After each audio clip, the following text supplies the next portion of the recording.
What's up, tubers? Welcome back to the channel. We're going to do a segmented video here. I'm kind of a little bit ahead of the curve, and I'll kind of catch you up to speed. Up to speed! This was a another Facebook auction win. I'll put some links down below of, lately I've been doing how to save some cash, how to build models on the cheap, budget building, whatever you want to call it. Little tips and tricks and whatnot. I got this from a Facebook Live auction. It was a parts kit, open parts kit, meaning that, you know, the seller didn't guarantee that it was complete, but it wasn't really missing that much. When this kit showed up, it was covered in this weird chalky red paint glitter bomb. I'm not sure what whoever was thinking, but it was hideous.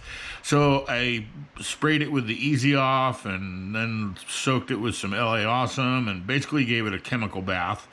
Then took it out and hit it with the toothbrush and ran it under hot water, and I don't know, it came out pretty good. You know, got almost all that stuff off of there. And then I went back to my list of what I'm going to need. I knew I was going to need a motor, and I had recently scored this this motor parts. Got all this for really cheap, and did the same trick where I, you know, soaked it and washed it and cleaned it. And here's a before and after shot of how well that chemical bath works.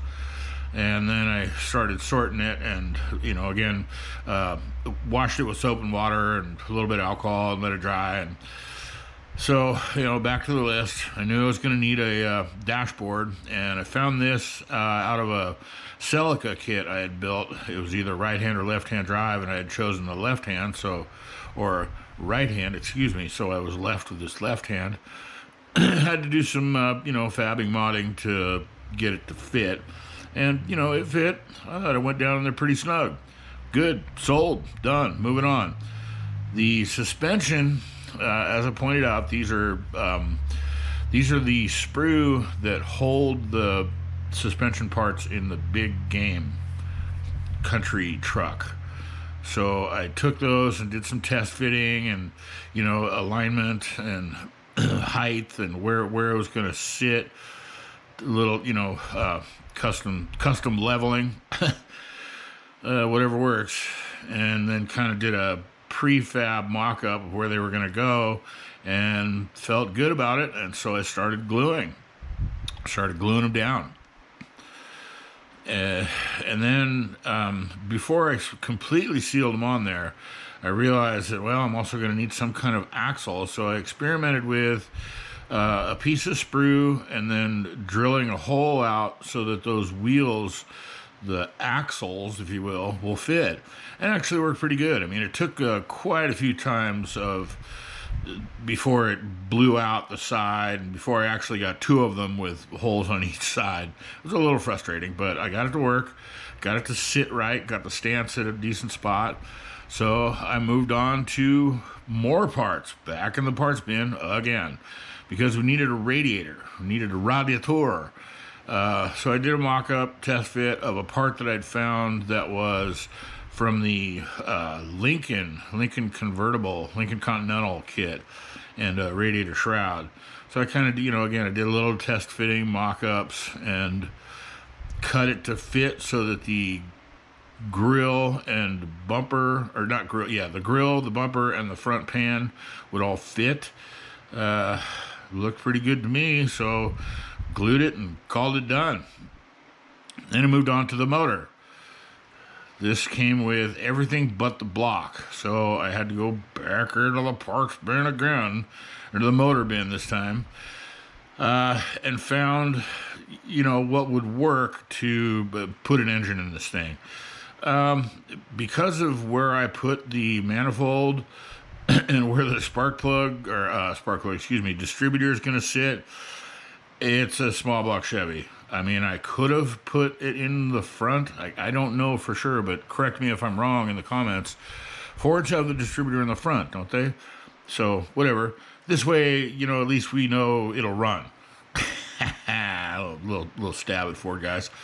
And then I started playing with the idea of maybe putting some side pipes on it. Side pipes, Don't know if I'm going to do that because it just might not work. There's a lot of alignment issues, and I would have to glue it to the body, and then once it all goes back together, I'm not guaranteed that it's going to fit in that spot. So it may or may not have side pipes. I don't know.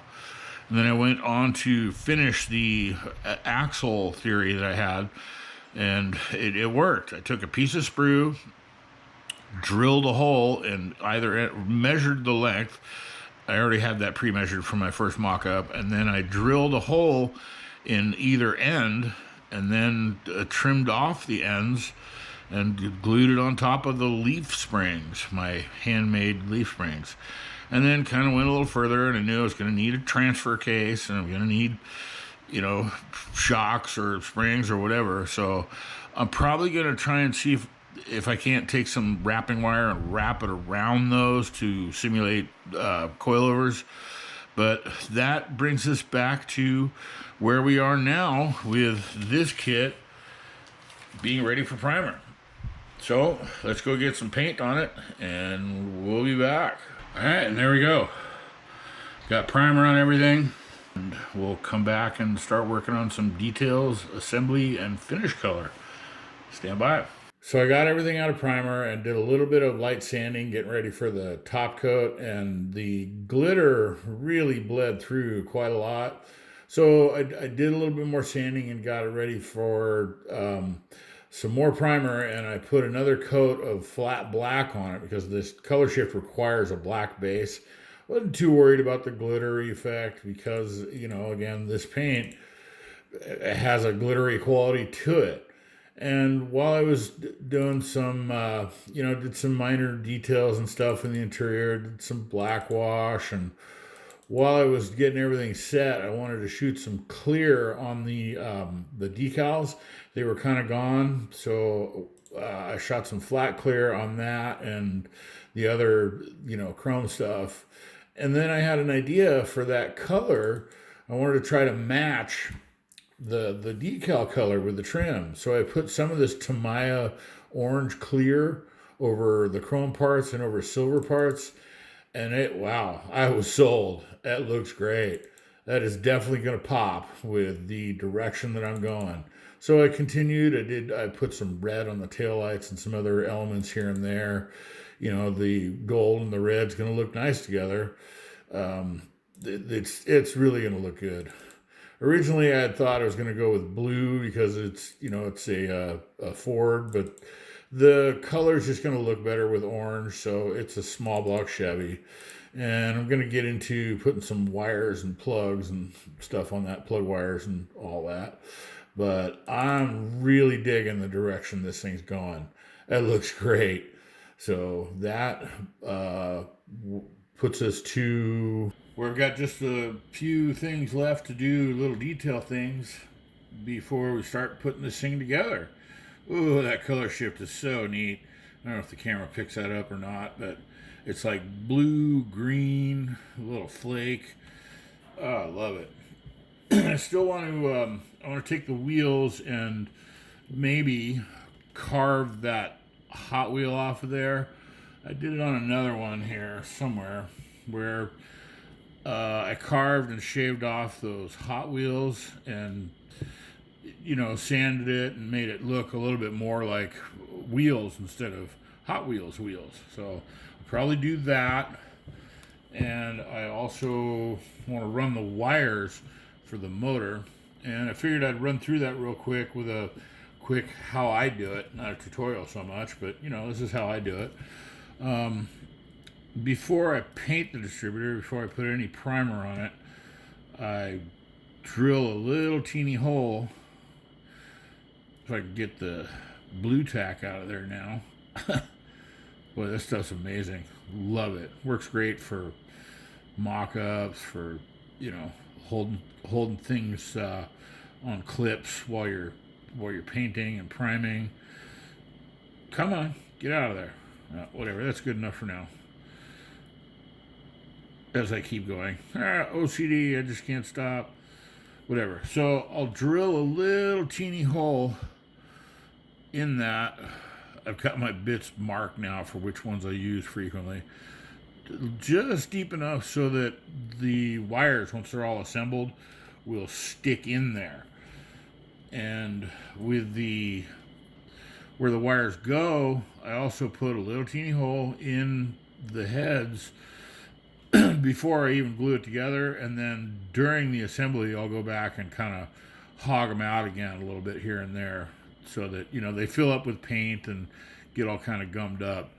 So I want to keep that kind of clear so that it so that they receive the wires easy. And then, speaking of easy, I'll take a stretch of this stuff. I'll put a link in the description down below where I get it. I get it off of Amazon. It's wrapping wire, AWG 30, AWG 28. Not really sure what that means. It's mostly the size, I think. They use it for like wrapping wires, like in the telephone industry and those boxes you see. They use these to color code the other stuff. So I'll take that, run through this really fast, even it ish, because I'm going to trim that end off again at the end. Cut it, repeat. So I'll do that four times. Do that a few times so that I'm wind up with 4 stretches that I'll cut in half, giving me 8 wires. Then I kind of pull and stretch so that they're clean and not clean, excuse me, but they're about the same length. And actually I forgot a step. Take a little piece of tape. Just a little teeny piece of tape. Doesn't have to be perfect. Just enough so that when I do trim it and glue it, it keeps them all together until the glue actually dries. I like to put it pretty close towards the end so I don't get a whole bunch of glue all over the wires. You don't need a whole bunch of excess. I did that kind of short. Try this again. Sorry, long video. It's not supposed to be a tutorial. Just how I do it. Again, doing it kind of short. Okay, getting a little frustrated. Getting a little testy. So I'm just going to do it long and then trim it short. Makes it a lot easier. That'll make sense in a minute. The idea is that the tape will hold it tight, will hold it together tight while you're working with it in the glue. So you can see they're all kind of uneven. And then I'll matching the depth to a degree of where that's going to go inside the distributor. Then I'll trim off the ends. Oh, should have had this open already again. Sorry, apologize for the long fumbling video. And I like to put my super glue or glues on something so that I can close the bottle and then don't have a mess rolling over. I'll take it and I'll just dip it in there. Kind of smear it around so that it gets all in between the cracks and the grooves. You know, not too much, obviously, because you want it to be still the same shape to fit inside of there.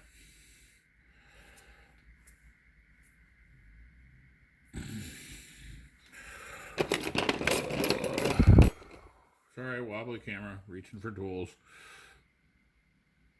This was not supposed to be a tutorial. Just showing you quick how I do it. And it turned into a longer thing than I thought it would be. So, thanks for bearing with me. Should have had this prepped beforehand in the interest of keeping interest.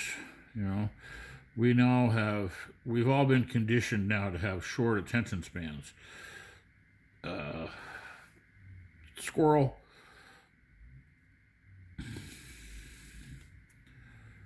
Okay, then I'll take that,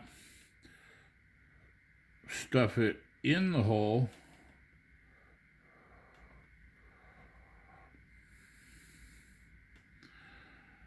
and then set that aside and let it dry. And then when it does, I don't attach it yet. I'll go through and I'll cut to length. You know, I'll get it set like near where it wants to be. Then get the wires pulled out near the proper length. And I always like to add a little curve to them so that later you can smush them down, and gives it that effect that gravity has. The wires kind of sag a little bit. You don't want them sticking straight up because then they just look goofy. And then what I'll do is I'll go in and I'll just do one just to show you kind of what I do. I'll take one, get it close to where I want it, cut a little bit of excess, put a little bit of glue on that spot where it's going to go, and then without rubbing it all over your fingers, feed it into that little hole that's pre-drilled. See, I just slid right in there, and then done. Just got this stuff the other day. Let's give it a try. Supposed to set it up right away. And then there you go. I'll repeat that 7 more times, and then I'll actually seat the distributor, and you've got a wired motor. Pretty cool. So let's start putting all these parts together, gluing them to the body, and fix the wheels up and get these decals on, and hopefully next time we cut back, this thing will be done. There it is, the $6 parts kit and the $2 Hot Wheels Monster Truck toy wheels and tires. With the color shift paint, I'm calling this the Rasta Stang because the green, black, and gold came out pretty nice. Had some other extra details here and there. Came out pretty good. That color shift is just amazing. The camera won't pick it up quite as nice as it does in real life with the sun shining on it. And you can see there, it kind of changes to blue a little bit. And then it'll change back to green. And there's some more added little detail stuff that I added to it. It's the little things. Just amazing. I'm really happy with this color and this paint. Focus. Pretty slick. And then again, more small details that I added. The gold trim with a little bit of red here and there. See that blue and then back to green. And speaking of green, you can see in the background here, that's a upcoming project on this channel. More of my make it bigger. Today on Will It Fit? And then let me see if I can hold this and get the hood open for you without too much fumbling. Nice. More custom detail stuff. Added the wires and you know, painted the valve covers and stuff to match the gold theme, colors, words. And that does it for the Rasta Stang. Hope you enjoyed this project. Be sure to give me a like, thumbs up, subscribe, comment. Let me know what you think. Let me know if it was too long. If you'd like to have them shorter, longer, more of this style, or actually go through the slideshow of stuff that I've done. And we'll catch you in the next one. Oh yeah, speaking of what I've done, let me flip it over on the bottom real quick. You can see all that handmade from scratch suspension. I didn't put any coil springs on it or anything. Is, you know, whatever. It's a sit on the shelf kit. So again, that about does it. Hope you enjoyed. Thanks for watching, and we'll catch you in the next one.